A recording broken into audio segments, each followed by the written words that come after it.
Our motivations are unbelievably interesting. I mean, I've been working on this for a few years, and I just find the topic still so amazingly engaging and interesting. So I want to tell you about that.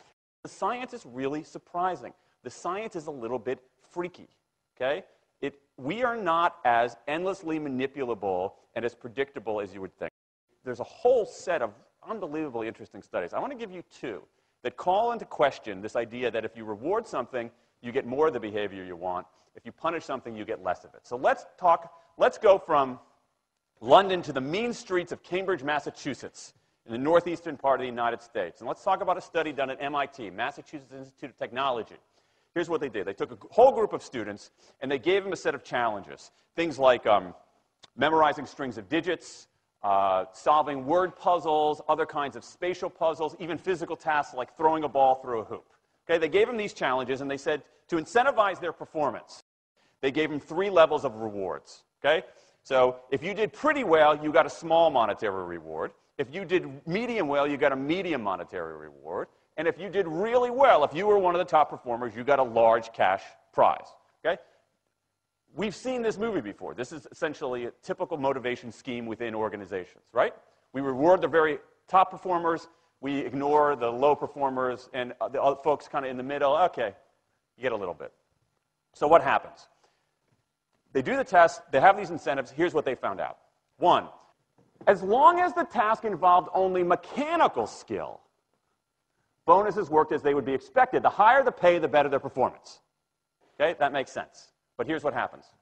But once the task called for even rudimentary cognitive skill, a larger reward led to poorer performance.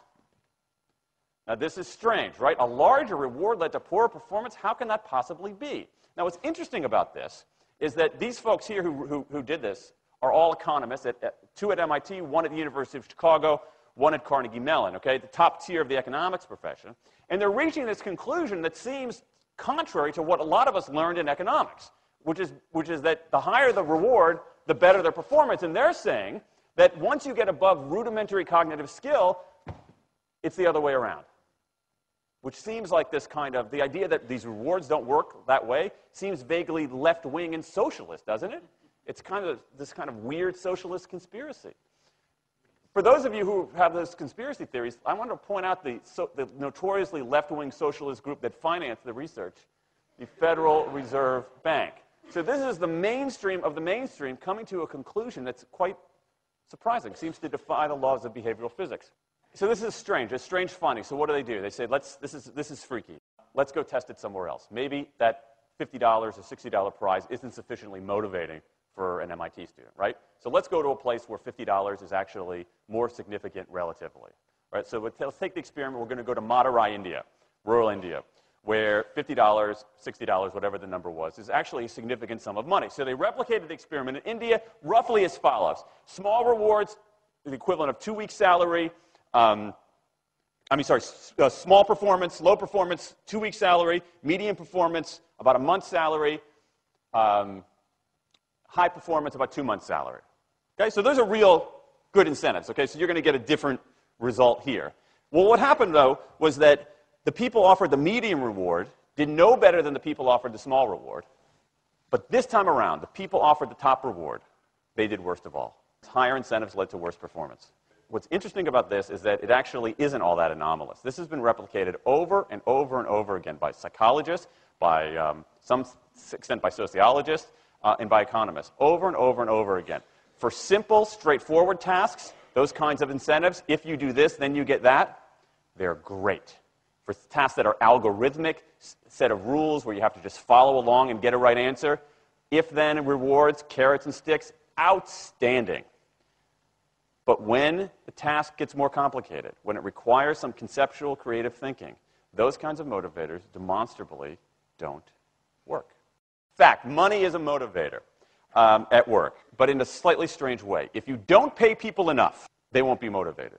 What's curious about, there's another paradox here, which is that the best use of money as a motivator is to pay people enough to take the issue of money off the table. Pay people enough so that they're not thinking about money and they're thinking about the work. Now, once you do that, it turns out there are 3 factors that the science shows lead to better performance, not to mention personal satisfaction. Autonomy, mastery, and purpose. Autonomy is our desire to be self-directed, to direct our own lives. Now, in many ways, traditional notions of management run afoul of that. Management is great if you want compliance, but if you want engagement, which is what we want in the workforce today as people are doing more complicated, sophisticated things, self-direction is better.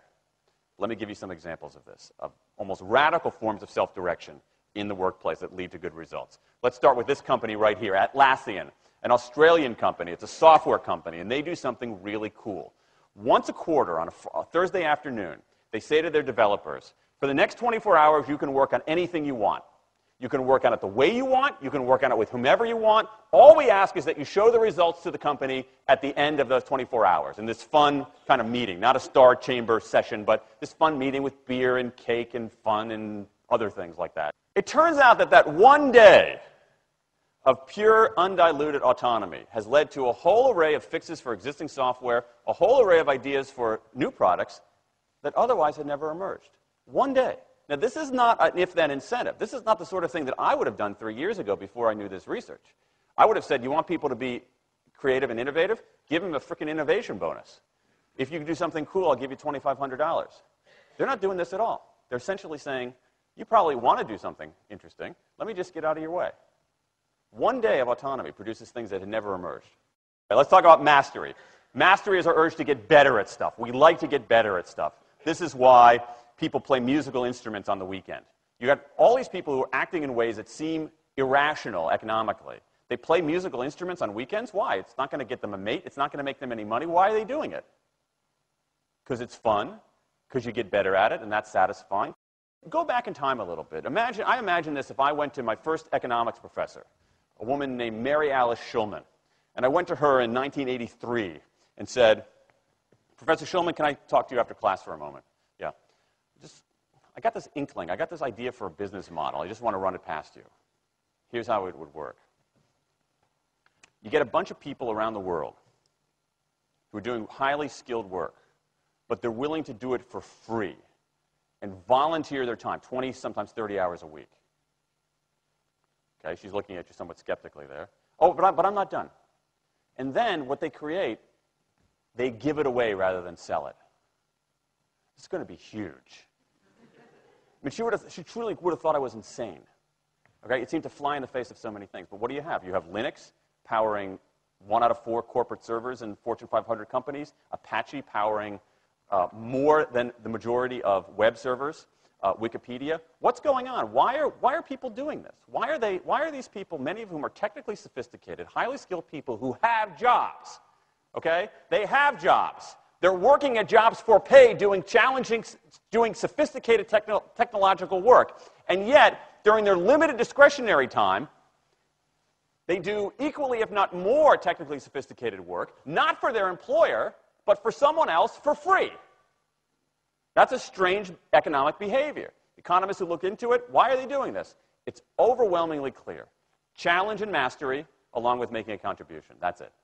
What you see more and more is a rise of what you might call the purpose motive, is that more and more organizations want to have some kind of transcendent purpose, partly because it makes coming to work better, partly because that's the way to get better talent. And what we're seeing now is, in some ways, when the profit motive becomes unmoored from the purpose motive, bad things happen. Bad things ethically sometimes, but also bad things just like not good stuff, like crappy products, like lame services, like uninspiring places to work. That when the profit motive is paramount, or when it becomes completely unhitched from the purpose motive, it's just, people don't do great things. More and more organizations are realizing this and sort of disturbing the categories between what's profit and what's purpose. And I think that actually heralds something interesting. And I think that the organizations that are flourishing, whether they're profit, for profit, or somewhere in between, are animated by this purpose motive. Let me give you a couple of examples. Here's the founder of Skype. He says, our goal is to be disruptive, but in the cause of making the world a better place. Pretty good purpose.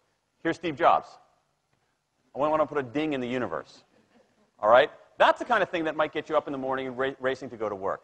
So I think that, that we are purpose maximizers, not only profit maximizers. I think the science shows that we care about mastery very, very deeply. And the science shows that we want to be self-directed. And I think that the big takeaway here is that if we start treating people like people and not assuming that they're simply horses, slower, smaller, better-smelling horses, if we get past this kind of ideology of carrots and sticks and look at the science, I think we can actually build organizations and work lives that make us better off, but I also think they have the promise to make our world just a little bit better.